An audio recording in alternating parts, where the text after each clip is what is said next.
Maia, que vai trazer um tema interessante: itens da fraternidade em Jesus. Bom dia a todos. Muito feliz de estar aqui mais uma vez. E a gente vai conversar na manhã de hoje a respeito de um livro, né? Esse livro União em Jesus é um livro que foi ditado por Chico Xavier por espíritos diversos. Não é um livro, a verdade toda é a seguinte: não é um livro muito conhecido, né? Pouca gente conhece esse livro. E uma coisa interessante é que, assim, isso aqui é a capa nova do livro, né? Na capa nova do livro tem tanto o logo da editora original, como também tem o logo da Federação Espírita Brasileira. A Federação Espírita Brasileira tem um trabalho interessante, a editora, que faz a impressão do livro on demand, né? Então, ou seja, se você tiver necessidade, se você fizer o pedido, eles fazem a impressão, né? Facilita demais essa parte editorial. E, assim, o trabalho, uma das mensagens que a gente escolheu foi essa mensagem: itens da fraternidade em Jesus. É interessante também perceber que, quando você pega o tema, né, daqui a pouco, no transcorrer do estudo, a gente vai perceber, né, por que cada palavra está no seu devido lugar, né? Não é itens da fraternidade de Jesus, né? Quando ele fala itens da fraternidade em Jesus, é porque movimenta a gente para ir na direção de Jesus, ir na direção dos conteúdos que Jesus ensinou, que Jesus praticava, que Jesus nos ensinava e comentava com cada um de nós. E uma outra coisa também interessante, que é o livro, essa mensagem especificamente, trazida por Bezerra de Menezes. Então, quando você pensa numa mensagem que é trazida assim, né, cada espírito, né, tem uma forma de falar, tem uma forma de utilizar o linguajar, né, o seu linguajar, né? Então, por exemplo, é muito interessante essa página que o Joel tirou aqui. É aleatório, né, João? Abre assim, né? Legal isso, né? Porque, por exemplo, quando ele falou aqui, Paulo utilizou a questão do fermento, né? Para quem conhece a questão do fermento, como é que ele funciona, né? Você coloca o fermento, ele faz a expansão de determinado conteúdo, aí você pega o fermento, divide ele ao meio, usa em outro lugar, aí ele faz a expansão de determinado conteúdo, né? Ou seja, o fermento que você tem é como se ele fosse o tempo todo sendo reutilizado. Da mesma maneira como os nossos pensamentos. Então, ou seja, a metáfora que ele utilizou é espetacular, né? Porque se você utilizar os mesmos fermentos para os seus pensamentos, a gente vai continuar sempre sendo os mesmos o tempo todo, né? E essas formas de falar são muito importantes, porque quando você pega, por exemplo, um Bezerra de Menezes, Bezerra tem aquela maneira paternal de tratar os assuntos. Mas o livro dos médiuns ensina que, quando chega uma mensagem para a gente, né, não é suficiente você olhar o autor da mensagem, né? Por quê? Porque você pode ter plágio, você pode ter espíritos enganadores, você pode ter um monte de situações que você precisa averiguar, né, o conteúdo que está sendo trabalhado. Então, não é à toa, né, que nós construímos, né? Esse slide aqui eu construí, já devo ter mostrado para vocês um monte de vezes, né? Vocês já viram esse slide, não já? Já viram? Não vi, ninguém viu, não? Nossa! É porque então não estou fazendo mais evangelho aqui na casa. Quando eu faço palestra sobre algum outro livro que não seja obra fundamental, se não é livro que pertence a esse leque que está aqui, né, ao tal o que chamado Pentateuco, né, dos cinco livros de Kardec, né, esse Livro dos Espíritos, Livro dos Médiuns, Evangelho segundo o Espiritismo, Céu e Inferno, a Gênese. Quando você não tem alguma mensagem que seja pertinente a este conteúdo, o que você faz? Você pega o conteúdo da mensagem, do livro, né, de um trechinho de mensagem, o que quer que aconteça. Eu recebi um negócio pelo WhatsApp. Isso vira e mexe, acontece, né? Você recebe um negócio no WhatsApp, aí embaixo tem assim, Chico Xavier, né? Não é suficiente olhar Chico Xavier, você tem que saber se esse conteúdo, porque o Chico Xavier espírita que era, o objetivo dele era divulgação do espiritismo, era divulgação do cristianismo. Então, a gente vai submeter esse conteúdo, né, ao que a gente chama, dentro do livro do Evangelho segundo o Espiritismo, tem lá o controle universal do ensino dos espíritos. Por quê? Esses livros que estão aqui, os espíritos ditaram a Kardec, vamos dizer assim, um monte de vezes, espíritos diferentes, médiuns diferentes, em tempos diferentes, falando a mesma coisa. Aí Kardec diz assim, ora, quando esse controle é feito, se vários espíritos superiores dizem o mesmo conteúdo, em línguas diferentes, em horários diferentes, em médios diferentes, em lugares diferentes, significa que aquele conteúdo tem uma possibilidade muito grande de ser um conteúdo verdadeiro. E aí o que a gente faz? Eu fiz aqui uma outra metáfora, né, que a gente vai utilizar o liquidificador. Eu vou pegar a mensagem, vou jogar no liquidificador, moer a mensagem, né? Na prática, o que a gente faz? A gente divide a mensagem, pega o conteúdo, pega a etimologia das palavras, pega o dicionário, pega as obras fundamentais, pega as questões das obras fundamentais e vai fazer uma análise um pouco mais aprofundada daquela mensagem que está sendo trazida para a gente.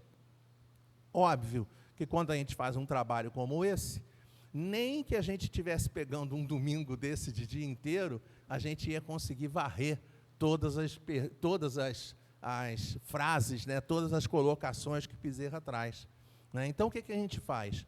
A gente apresenta o livro, a gente divulga o livro, a gente divulga a mensagem, o título da mensagem, traz algumas coisas que a gente considerou como sendo fundamentais da mensagem, e aí cabe a cada um de nós, em outro momento, uma reunião de estudo, num outro trabalho mais demorado, aí cada um vai pegar e vai se aproximar desse conteúdo, buscando repetir a metodologia que a gente vai utilizar aqui nesse momento, tá?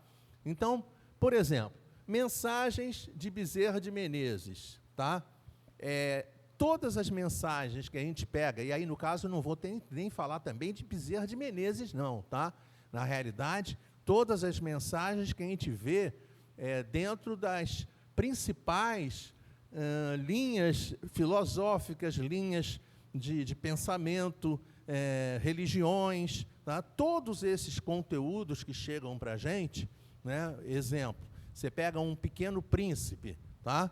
Você pega o Pequeno Príncipe, claro, mas o Pequeno Príncipe é um livro infantil, é um livro juvenil. Não, não é. Por quê? Porque você pega o Pequeno Príncipe e tem determinados conteúdos que estão ali dentro que você pode utilizar para a tua vida toda. Entende? Então, o que interessa? Você conseguir pegar dentro daquele conteúdo para poder utilizar da melhor maneira para você.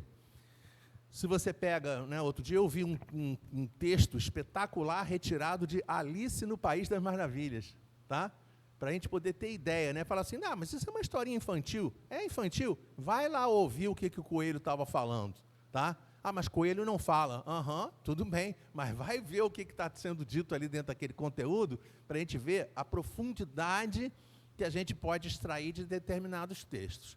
Então, na base do desenvolvimento dos seres, a gente pode dizer assim que, popularmente falando, tá? E aí, no caso, a gente já não está falando, nesse momento, restringindo a análise na doutrina espírita.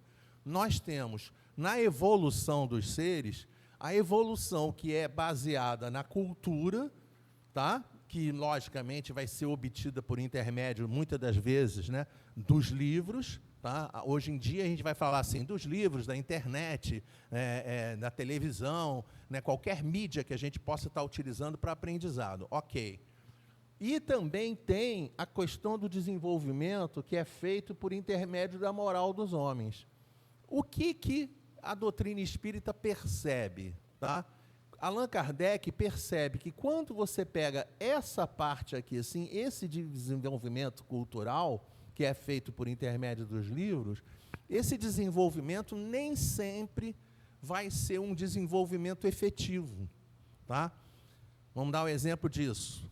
Eu não sei se também já convidei, tem algumas coisas que a gente começa a falar muito nas casas, e a gente acha que a gente fica na nossa cabeça, a gente acha que a gente já falou sobre o assunto. Mas eu vou esquecer esse conteúdo e vou repetir se tiver já falado alguma vez. Uma vez eu estava numa palestra, numa empresa, e ao meu lado tinha um psicólogo, muito meu amigo, né, Sadao Kusaka, um japonês, né, e aí o que acontece? Eu estou ouvindo a palestra era em inglês, e aí eu estou ouvindo a palestra, e eu peguei e virei para aquele inglês que o companheiro falava, era um inglês meio macarrônico, né, e aí eu peguei e virei para o Sadao, falei para o Sadao assim, nossa, o cara fala mal inglês, né? Aí, Sadao, caladinho, não falou nada comigo. Ao final da palestra, ele me chamou num canto e virou para mim e disse assim, Eduardo, deixa eu falar uma coisa para você importante. Nós vai à praia, nós vamos à praia, a gente vai à praia e a gente vamos à praia. Se nós formos à praia, tá tudo bem.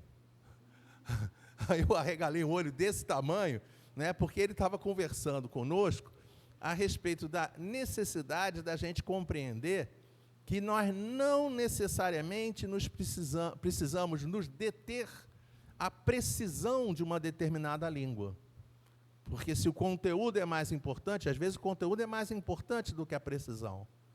Então, existe uma dissociação entre conteúdo, né, e aí, no caso, uma dissociação entre desenvolvimento cultural e o desenvolvimento propriamente da pessoa. Ou seja, a pessoa pode ter, né, outro exemplo que eu posso dar, né, eu chego para vocês aqui e pergunto, alguém aqui é bom de matemática? Quem é bom de matemática? Ninguém levanta a mão? Puxa! 10 vezes 10. Vamos lá, gente, 10 vezes 10. Isso, 11 vezes 11. 121. 12 vezes 12. 144, muito bom. 14 vezes 14. 196, isso, beleza, tá? Pergunta, o que interessa saber 14 vezes 14 para o desenvolvimento de uma determinada pessoa? Entende? O que eu estou querendo dizer? Não é que não seja importante, claro que se as pessoas souber fazer conta, ele vai ser um matemático, vai ter aplicação, não sei o que, etc. e tal. Mas a questão é entender que a pessoa não será uma pessoa melhor pelo fato dela saber 14 vezes 14. Né? Então, o que Kardec percebe dentro desse assunto? Kardec percebe que eu posso ter o desenvolvimento cultural e esse desenvolvimento cultural não significar evolução do indivíduo. E da mesma maneira, eu posso ter desenvolvimento, e aqui no caso eu vou colocar entre aspas, moral, porque esse desenvolvimento moral aqui é o desenvolvimento moral segundo a visão dos homens. E a visão moral segundo os homens, ela depende de etnia, depende de religião, depende do tempo, depende do estado, depende da localização, depende do povo, depende da história, ou seja, tem um monte de coisas, tá?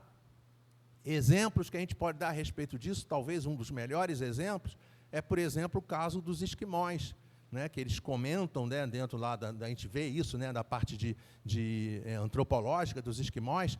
Não sei nem se hoje em dia está da mesma coisa, mas antigamente, como é que funcionavam os esquimós? Se um amigo ia fazer visita a uma casa de um casal, o que acontece? Por questão de atenção, o que o dono da casa, o que o homem da casa fazia? Ele dava àquela visita a oportunidade de dormir com a sua esposa. Entendeu? Isso, para a cultura deles, era totalmente normal, era totalmente aceitável. Se você chega em outros lugares do nosso mundo, claro que isso não vai ser aceito. O que Kardec percebe, e aí os espíritos trazem esses conteúdos para a gente, que o desenvolvimento que importa para cada um de nós é o desenvolvimento das nossas associações às leis de Deus. Então, a gente vai ter dois tipos de desenvolvimento, dois tipos de progresso. O progresso intelectual, que é aquele que vai nos ter noção do que nós temos que fazer, e vai haver o progresso moral, que é aquele que faz e que executa aquilo que nós temos que fazer. E o que nós temos que fazer e o que nós devemos fazer e devemos executar deve ser totalmente pautado nas leis de Deus. Eu tomei o cuidado de colocar o desenho dessa maneira aqui. Por quê? Porque da mesma maneira que esse conteúdo que está aqui, sair daqui e passar para cá, está dentro da questão 685A do Livro dos Espíritos, Kardec comenta assim, que a educação que ele fala, a educação que os espíritos comentam, não é a educação dos livros, não é o 14 vezes 14 que importa. O que importa é o quanto que nós temos noção e conhecimento das leis de Deus. E na questão 780 do Livro dos Espíritos, eles explicam para a gente que o progresso moral, ele secunda o progresso intelectual. Por quê? Porque eu preciso primeiro saber o que eu tenho que fazer, para depois fazer o que eu tenho que fazer. Eu só posso fazer e agir da maneira, vamos dizer assim, eu só posso agir da maneira correta a partir do momento que eu sei como eu devo proceder. Isso é uma coisa tão interessante, tão bacana, que, assim, se você for observar, em muitas áreas da nossa vida a gente tem isso, tá? Tem gente que, por exemplo, pega, vamos supor, eu vou cozinhar e vou cortar uma cenoura. Vocês já devem ter visto isso, que muita gente no início, quando vai cortar a cenoura, segura a cenoura assim, dessa maneira. Vocês já viram isso, não já? Tem gente que segura a cenoura, segura a cenoura aqui e corta assim, tá? Qual é o problema de cortar assim? Que se a faca estiver muito boa, eu estou falando de faca boa, tá? Se a faca estiver muito boa, a pessoa vai dar uma lanhada no dedo, tá? Da mesma maneira, se a pessoa segurar a cenoura assim, se a faca estiver muito boa, ela vai levar a ponta do dedo. Então, o que eles ensinam? Que você tem que segurar a cenoura assim, porque assim você não coloca o seu dedo na reta. Entendeu? Coisas básicas, coisas bobinhas. E o que Kardec percebeu? Kardec percebeu que essas coisas são aplicáveis o tempo todo, segundo a ética e a moral que Jesus ensinou a gente. Por quê? Porque Jesus ensinou a gente, e o Evangelho segundo o Espiritismo aplica esse entendimento e deixa isso muito claro, quando ele diz assim: no cristianismo encontram-se todas as verdades. Então, se nós queremos descobrir como modificar, para poder associar a mensagem de preparação do ambiente, se eu quiser descobrir como modificar o fermento que coordena e organiza os meus pensamentos, que vão coordenar e organizar os meus atos, as minhas atitudes, as minhas ações e todas as coisas que acontecem conosco, eu preciso cuidar lá da origem. Eu preciso cuidar de conhecer e entender melhor o cristianismo. O que o nosso querido Bezerra faz? Ele tem a maneira dele de falar. Se vocês pegarem 10 entre 10 mensagens, ele vai sempre tratar a gente como filhos. Então ele começa: filhos do coração, filhos amados, filhos queridos, filhos da alma. Ele sempre utiliza um termo carinhoso para se referir a cada um de nós. E uma outra coisa que Bezerra também faz é a busca da associação com Jesus. Então, a gente percebe que ele começa a mensagem dessa forma: filhos, o Senhor nos abençoe, tá? Que Jesus abençoe a cada um de nós. Então, eu fiquei pensando assim, é como se a gente ficasse pensando, e aí a gente vê que até numa expressão de saudação, a gente consegue perceber a identidade com as mensagens do cristianismo. Porque o que ele está falando só nessa frasezinha é o seguinte: quando a gente chega lá no fechamento do Evangelho, no último versículo do Evangelho, não sei nem se eu preparei slide sobre isso, tá? Mas se já preparei, eu falo logo agora. No último versículo do Evangelho de Mateus, Jesus diz assim: estarei convosco até a consumação dos séculos. Então, olha só, para a gente poder entender que em nenhum momento da nossa existência nós estamos sozinhos. Em nenhum momento. Mas eu estou passando por uma dificuldade, eu estou sentindo que eu estou sendo abandonado pelos benfeitores, que eu estou sendo abandonado. não estamos em nenhum momento sendo abandonados pelos bons espíritos.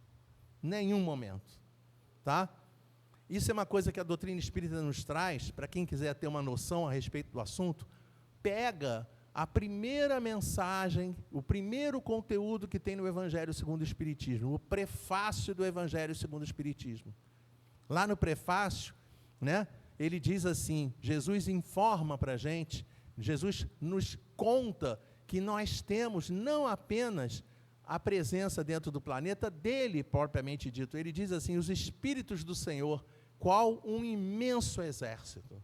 Então a gente imagina assim, que sob a coordenação de Deus, sob a coordenação de Jesus, a gente tem dentro do nosso planeta uma quantidade, uma pleiade de espíritos superiores, de espíritos, muitas das vezes espíritos puros, que estão sempre agindo em benefício de cada um de nós.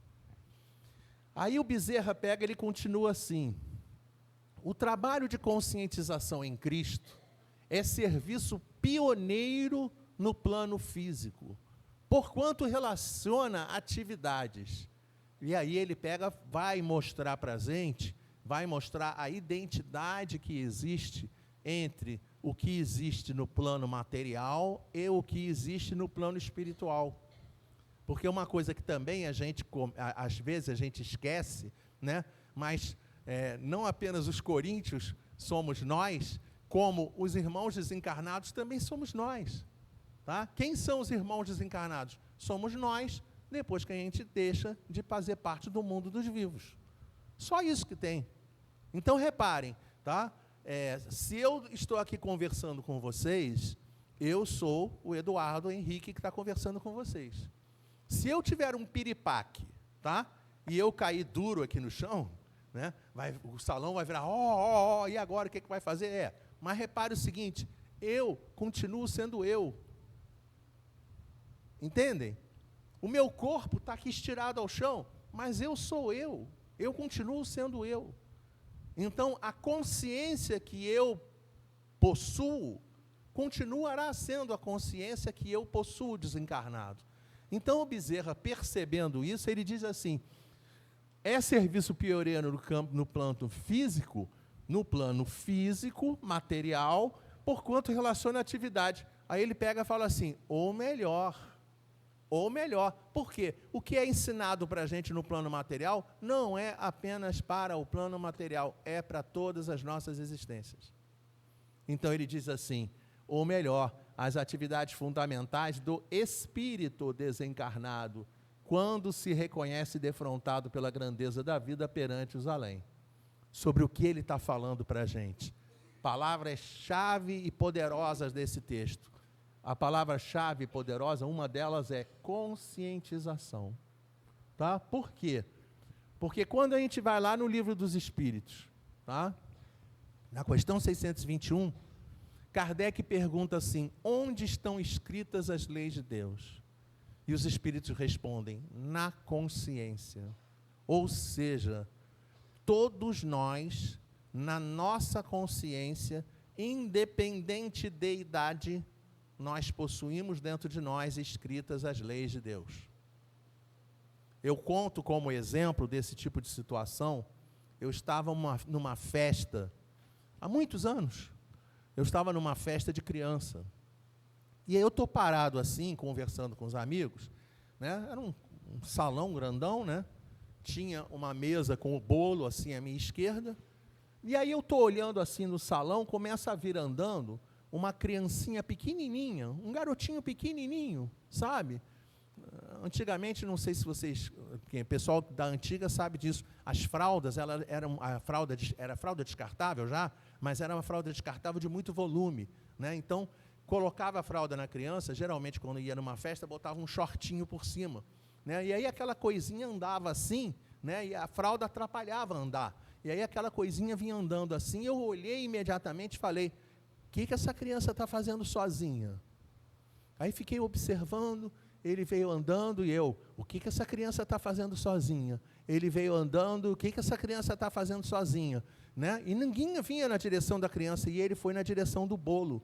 Na hora que ele viu o bolo, ele fez assim, levantou o dedo, né? Porque a mesa era baixinha, aí ele levantou o dedo, eu pensei assim, lá vai tascar-lhe uma dedada naquele bolo, lá vai passar o dedo para, né, comer dar uma antecipada no bolo. Aí eu falei assim, eu na minha cabeça, não vou deixar isso acontecer. Sabe o que eu fiz? Eu fiz assim, ó.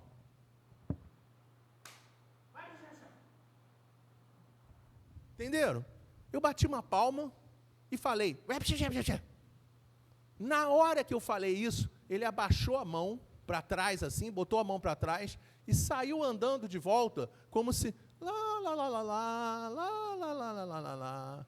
Pergunta, quem é que ensinou que ele estava fazendo uma coisa errada? Percebem? Para a gente ver que as leis de Deus, elas estão em todos nós, a gente vê que até num cachorrinho, tá? Se você chegar para o cachorrinho e fizer, psh, ele para de fazer o que ele está fazendo. De alguma maneira, a gente tem gravado dentro de cada um de nós, em qualquer reino, em qualquer lugar, a gente tem gravado a impressão de dedo. É o dedo de Deus, metáfora, pelo amor de Deus, é o dedo de Deus em todos nós, em todas as coisas e seres que existem no planeta. Só que Kardec, quando ouve isso, ele pergunta assim para os espíritos, ei, mas espera aí, se está tudo escrito na consciência, por que então que a gente precisa sempre ter mensagens, precisa ter conteúdos, lembrando da gente quais são os conteúdos da lei de Deus? E aí os espíritos respondem que o que acontece com o ser humano é que o homem a tem esquecido e desprezado. Esse conector E aqui assim, tá? É um conector fundamental, porque o homem não esquece somente, ele esquece e despreza. Tá? O nome disso, desse conceito, esquecimento e desprezo, é o conceito de negligência. A gente sabe o que tem que fazer, a gente sabe como tem que proceder. Nós, no dia a dia, a gente chega e faz assim, na nossa cabeça, no diálogo mental, a gente faz assim, o que eu vou fazer está correto? Aí a pessoa fala assim, não está correto. Mas por que eu vou fazer? Eu vou fazer porque eu estou com vontade. Mas não tá, você não sabe que não está correto? Sei, eu sei que não está correto. Tá? Mas eu não vou ter uma... Tem gente que faz isso. Eu não vou ter uma vida futura? Então, se eu tenho uma vida futura, eu posso esperar a vida futura para corrigir o que eu tenho que corrigir. Eu não preciso corrigir agora.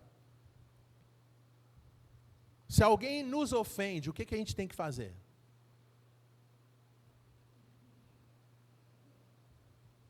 Pergunta que não quer calar. Se alguém nos ofende, o que nós devemos fazer? Eu juro por Deus que quando eu fiz essa pergunta, eu pensei que todo mundo fosse dizer para a gente o que a gente tem que fazer. O que nós devemos fazer se nós recebemos uma ofensa, gente? Gente, sem timidez, vamos lá. Perdoar, vamos lá, porque está sendo gravado. Olha aqui. Vocês estão falando um negócio, vocês estão dando uma resposta para o pessoal que está ouvindo lá na internet. Entenderam? Então vamos lá, terceira tentativa. O que nós devemos fazer quando alguém nos ofende? Isso, legal, muito bom. A gente perdoa? Não. Por que a gente não perdoa? Tá? Por que a gente não perdoa? A gente não perdoa porque a gente olha, a gente tem acesso à lei de Deus e a gente faz assim, faz de conta que a gente esqueceu as leis de Deus. A gente faz de conta que a gente tem direito e que pode, e a gente tem direito e pode mesmo, mas não é correto a gente desprezar as leis de Deus. E aí o que Kardec, dentro desse desenvolvimento, repare que as questões são quase sequenciais. Um pouquinho mais adiante, na 625, ele pergunta assim, qual o tipo, eu trouxe aqui por escrito para a gente não poder sair 1 centímetro do que está colocado, tá? Qual o tipo mais perfeito que Deus tem oferecido ao homem para lhe servir de guia e modelo, tá? Ó, não é só guia, não é só modelo, é guia e modelo. Mais uma vez o E aqui, tá? Ele está falando para a gente assim, que nós temos dentro da nossa natureza vários exemplos que a gente pode utilizar como paradigmas. Às vezes a gente tem nas nossas famílias, né? Vou dar um exemplo típico disso. Na minha história, Eduardo Henrique, eu tive o exemplo de uma tia chamada Tia Carmen, tá? Que era uma criatura que tinha uma paciência, sabe, do tamanho do infinito. E ela dava comida, no caso, para mim e para o meu irmão, quando a gente era pequenininho. Aí ela tentava a técnica de dar comida, aí tentava dar comida, e às vezes a criança não quer comer, aí ela fazia aviãozinho, aí fazia boca de leão, aí fazia boca de jacaré, aí fazia não sei o quê, e aí ficava fazendo tudo, né, com uma paciência do tamanho do mundo. Então, quando a gente vai cuidar de uma criança, o que a gente faz? A gente lembra, no meu caso, a gente lembra da tia Carmen produzindo, como ela se comportava. Então, ela é o meu paradigma na hora de dar comida, de cuidar de uma criança pequena, qualquer que seja. Então, da mesma coisa que isso acontece, o que Kardec diz? Que, além desses modelos que a gente pode utilizar no dia a dia, comportamento de uma mãe com os filhos. Muitas das vezes a pessoa pensa de Maria, com a sua paciência, com a sua compreensão, com o seu carinho, com o seu amor, amor do tamanho tão grande a ponto de ser tratada em determinado momento como a mãe da nossa humanidade terrestre, não apenas a mãe de Jesus. Da mesma maneira que a gente vê isso, a gente vê Jesus como sendo esse nosso melhor, o mais perfeito paradigma que Deus coloca para cada um de nós. O que ele está dizendo dentro da resposta? Ele diz assim: vede o comportamento de Jesus. Isso aqui pressupõe o seguinte, que quando nós fazemos as nossas atitudes e as nossas coisas no dia a dia, tudo que a gente faz, a gente deveria fazer pensando como que Jesus faz esse tipo de coisa. Então, reparem, só por isso daqui, a gente já consegue deduzir o pensamento de Bezerra de Menezes naquele momento. E aí ele faz o quê? Ele começa a trazer, né, algumas informações a respeito. Ele vai acrescendo, ele vai aprofundando esse conhecimento. Porque se ele aponta num primeiro momento para Jesus, num segundo momento, ele aponta para a compreensão que a gente deve ter, que com a passagem do tempo, tudo se resolve. E aí ele e escreve assim: o tempo é o principal fator de aferição de quaisquer aquisições que se façam nesse terreno, de vez que o tempo é, e aí eu botei em outra cor, o agente silencioso que preside o crescimento. Crescimento aqui, crescimento espiritual. O que ele está dizendo nesse momento? Lembra daquele quadro que a gente fez agora há pouco? Ele está dizendo para a gente que com a passagem do tempo, cada um de nós vamos nos ajustar às leis de Deus. Cada um de nós vamos conhecer mais e mais as leis de Deus, que cada um de nós vamos conseguir, com a passagem do tempo, praticar, vamos conseguir fazer as coisas do dia a dia, segundo as leis de Deus.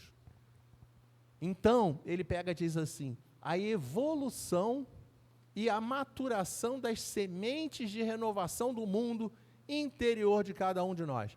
Não vou nem continuar a ler. Só isso daqui já é suficiente para a gente entender que o tempo modifica cada um de nós. Ah, mas eu estou vendo fulano, que fulano é muito bagunceiro. Pode ficar tranquilo, com o tempo ele vai mudar. Ah, mas fulano não vale nada. Pode ficar tranquilo, porque com o tempo ele vai mudar. Jesus olhou para a humanidade terrestre quando estava na cruz, e ele, com uma frase simples e rápida, ele falou exatamente isso que Bezerra de Menezes falou.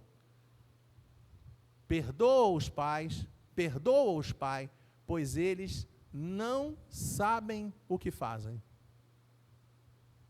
Mas Jesus tinha plena noção de que com o tempo nós vamos saber o que a gente tem que fazer. E a gente vai fazer o que tem que fazer. Em vista do exposto, comecemos por apresentar as figurações ou ideias sínteses destinadas a acordar as nossas consciências à plena luz da imortalidade. Esse acordar que está aqui, muita gente pensa, né, e aí são aquelas palavras, né, que a gente utiliza às vezes, que tem duplo significado. Acordar pode ter o significado de despertar e também pode ter o significado de entrar em acordo. Então, o que ele está falando aqui, usando uma só palavra, ele está falando para a gente que nós precisamos despertar as nossas consciências à plena luz da imortalidade e precisamos entrar em acordo, colocar as nossas consciências em acordo com os conceitos da imortalidade. De maneira diferente como a gente faz normalmente. É isso que ele está falando. Como exemplo dessa palavra, a gente trouxe o texto de Leon Denis, dizendo para a gente assim, na planta, a inteligência dormita. Dormitar é aquele estado que a gente fica às vezes, né? Não sei se vocês já viram isso acontecer com vocês, se isso aconteceu com vocês, né? Alguém aqui já chegou cansado numa sexta-feira à noite e já teve a oportunidade de deitar no sofá na sala? Alguém já fez isso? Já fez? Está terminando a semana, aí você fala assim, hoje é sexta-feira, amanhã é sábado, aí você deita assim no sofá, tá? Aí às vezes você pega assim, liga a televisão, hoje em dia, antigamente era, né, manual, mas hoje tem controle remoto, né? Aí você deita, aí segura assim no controle remoto, aí o que acontece com a pessoa? Na verdade, ela não dorme, ela dormita. Às vezes ela dorme também, claro, mas às vezes ela dormita. Quando é um casal, tá? Quando é um casal, o cara está assim, ó, está apertando o botão, né? Aí ele aperta o botão, faz assim, né? 1, 2, 3, 4, 5, 6, 7, 8, está apertando o botão do canal, tá? 1, 2, 3, 4, 5, 6, 7, 8, 9, e o cara está... Aí a mulher vai lá e tira o controle da mão dele. Quando a mulher tira o controle da mão dele, o que você está fazendo? Aí ela fala, estou tirando o controle de você está dormindo. Aí ele fala, não, eu estou vendo televisão. Por quê?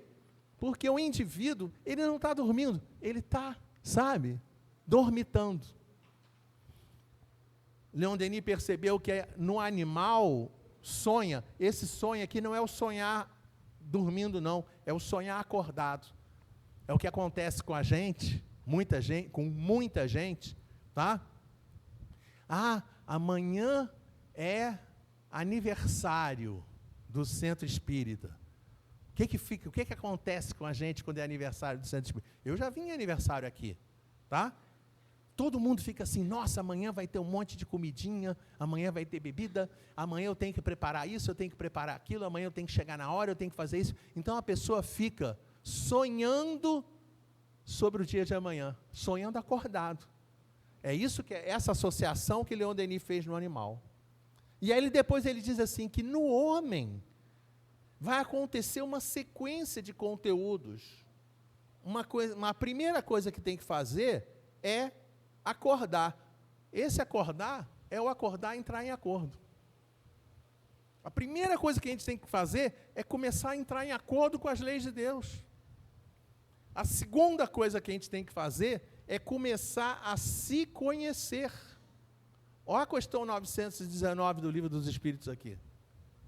A terceira coisa que a gente tem que fazer é possuir-se. Esse possui-se aqui, eu fico imaginando, né? Alguém já viu adestramento de cachorros de grande porte? Alguém já viu como é que é feito? Tá? Uma vez eu vi, assim, ao vivo, assim, na minha frente, tinha um Rottweiler enorme, que os donos faleceram, mas o cachorro era muito grande, e ele era muito bravo. O adestrador chegou, pegou o Rottweiler assim, com a guia bem curta, e ele falou assim, agora ele está comigo. Aí segurou o Rottweiler assim, começou a andar, o Rottweiler começava a se mexer, ele segurava o Rottweiler. Começava a se mexer, ele segurava o Rottweiler. Aí eu fiquei imaginando assim, esse é o possuir-se. Possuir-se é cada um de nós conseguir ter esse controle efetivo sobre a nossa vontade de fazer as coisas erradas. Nós, espíritos imperfeitos, sobre a nossa tendência de fazer as coisas erradas. E aí ele coloca como último patamar, tornar-se consciente. E aí nós voltamos lá nas questões 621 do Livro dos Espíritos, mostrando para a gente de maneira muito clara que o caminho para a nossa mudança de fermentação não vai mudar a fermentação se você não começar a ter acordo com as leis de Deus, usar as leis de Deus como referência, ter acordo com a necessidade de conhecer-se a si mesmo, para poder saber o que você precisa mudar dentro de você, qual tipo de mudança você precisa fazer no seu tipo de fermento. Você precisa ficar o tempo todo assim, o que eu tenho pensado ultimamente? O que eu tenho falado ultimamente? O que eu tenho gostado de ver ultimamente? Se quiser saber o que você tem gostado de falar, ver, comentar, pensar, pega o Instagram, tá? A pessoa vai falar assim, pega o Instagram e manda fazer uma pesquisa. Vão aparecer os vídeos dos assuntos que você mais gosta de assistir. Aquilo ali é o maior delator de consciência que existe no planeta. Aí a pessoa pega, ela precisa não apenas acordar e conhecer-se, como precisa possuir-se e precisa tornar-se consciente. Diante disso tudo, o que o Bezerra falou para a gente? Ele começa a enumerar os itens dessa fraternidade, os itens dessa transformação do ser. Como eu disse no início, eu não vou trazer todos os itens, mas o primeiro item, pela própria colocação que a gente teve dessa introdução do texto, a gente já diz qual é o item. O item é, em toda questão difícil, indagar de nós mesmos o que faria Jesus em nosso lugar. O que ele está falando para a gente? Toda vez que você tiver com alguma dificuldade, toda vez que você estiver pensando em determinado assunto e não souber como proceder, faz o seguinte, pensa como Jesus faria no teu lugar. Já fica mais fácil a gente saber o que tem que fazer quando a gente é ofendido. Entenderam? Fui ofendido. O que eu devo fazer? Como eu devo me comportar? O que eu ganho agredindo a pessoa? O que eu ganho perpetuando a ofensa? Como Gandhi explicou em determinado momento, lá naquele conflito que tinha entre hindus e nos paquistaneses, paquistaneses. É isso? Falei, tá? Naquela época, aí ele pegou e falou assim, acontecia não sei o quê, e o cara ia lá e se vingava. Aí acontecia não sei o quê, o outro se vingava. Aí acontecia não sei o quê, o primeiro se vingava. E ficava assim, um ano agredindo o outro. Aí Gandhi falou assim, meu filho, tem que parar. Por quê? Olho por olho, dente por dente o tempo todo, vai terminar a história com todo mundo cego e desdentado. Então para. Um exemplo que a gente está dando. Reparem, um exemplo. Tudo que a gente faz, a gente deveria fazer isso, colocar na nossa cabeça o que Jesus faria em nosso lugar. Nós estamos diante de uma dificuldade muito grande. O que a gente deve fazer, gente? O que Jesus faria diante? O que Jesus fez diante do momento mais agudo dentro da sua história? Quem lembra? Quem lembra o que Jesus fez? Um pouquinho antes dos soldados chegarem perto dele para prendê-lo, antes do Calvário. Ninguém lembra que Jesus orou? Hã? Não, oração. Hã? Não. Um pouquinho antes, né? Tem aquela passagem do porquê dormis. Ele vai lá eu também não vou saber falar esse nome não, né? Isso aí, tá? Getsemane. É difícil de falar, às vezes eu tenho complicação de falar. Lá naquele momento, o que ele faz? Na cabeça de Jesus já está sabendo o que está rolando, gente. Jesus já está sabendo, Jesus já fez a Santa Ceia. Ele já fez a Santa Ceia, já virou para cada uma das pessoas, já disse o que cada um tinha que fazer. Já sabia que Judas ia trair. Lava o pé de cada uma das pessoas. Adverte Pedro que tem que servir a todas as pessoas da humanidade, não interessa quem seja. Aí depois disso, o que ele faz? Vai para o jardim, lá para o Monte das Oliveiras, e vai para esse Getsemane, tá? Aí ele vai para esse lugar e vai orar. Entenderam? Gente, eu não estou falando do Zé das Couve, não. Eu estou falando de Jesus.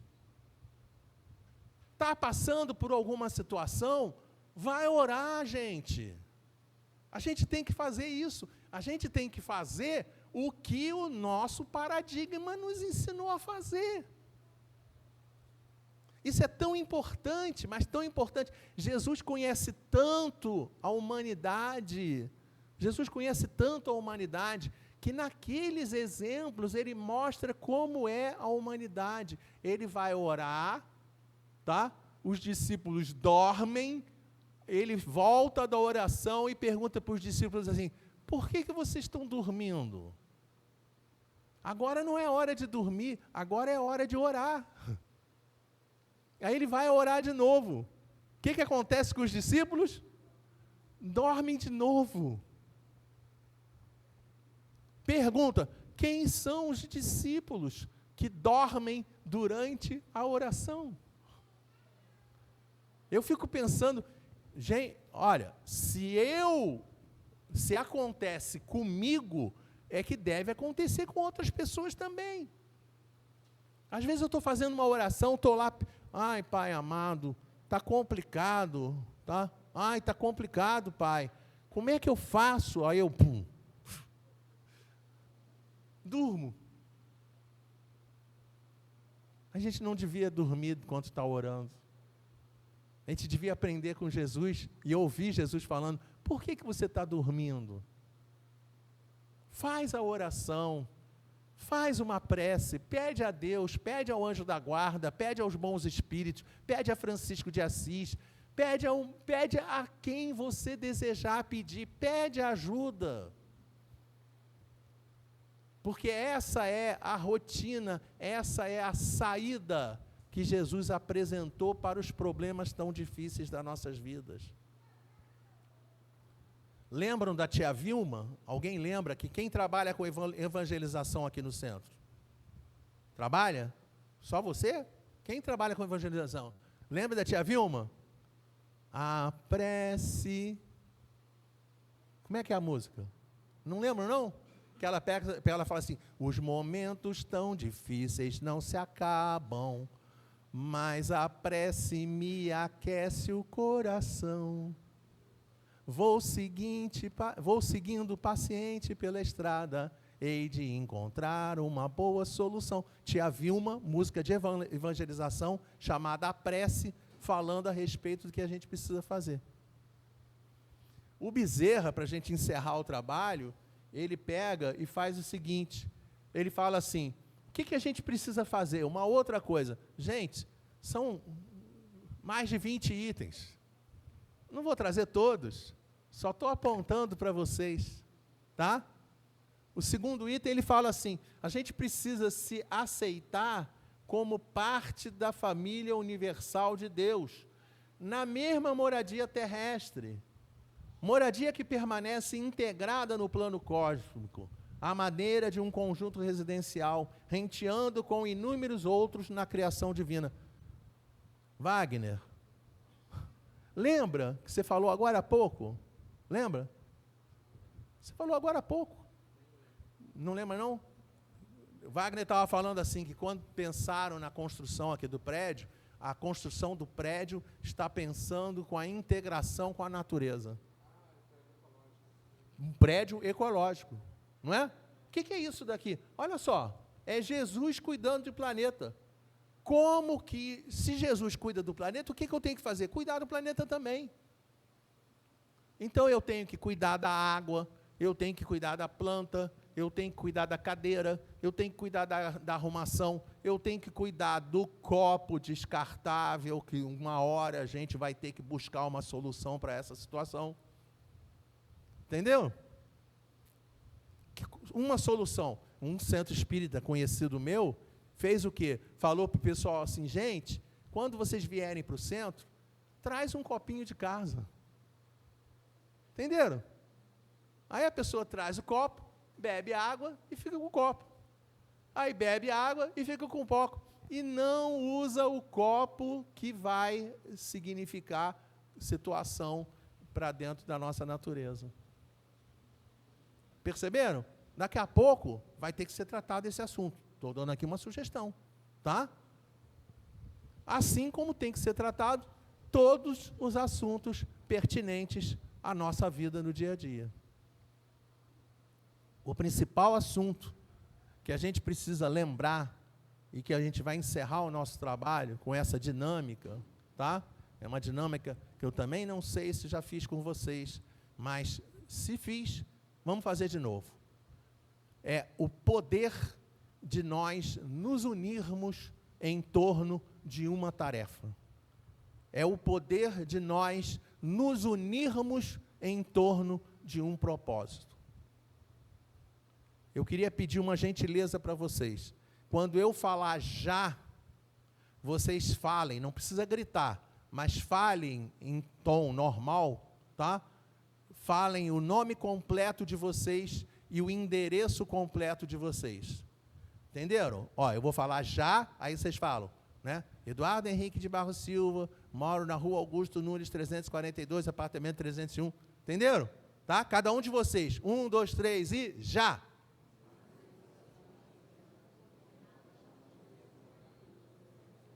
Estão entendendo? Vocês entenderam? Está todo mundo entendendo onde todo mundo mora?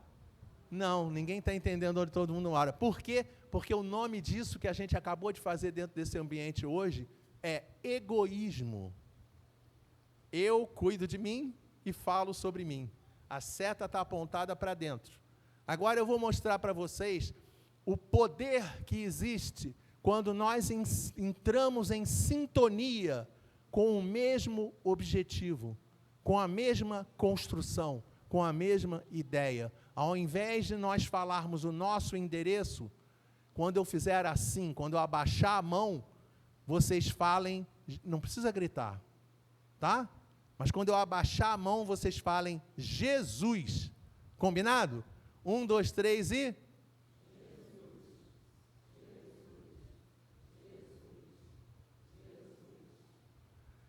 Entenderam? Vocês já imaginaram o que nós podemos fazer juntos? Que casa maravilhosa nós vamos poder continuar construindo juntos? Que trabalhos maravilhosos nós podemos realizar juntos? quando a gente estiver conseguindo pensar juntos exatamente os mesmos propósitos que Deus nos ensinou. Um enorme beijo para cada um de vocês. Que Deus sempre continue nos amparando. Graças a Deus.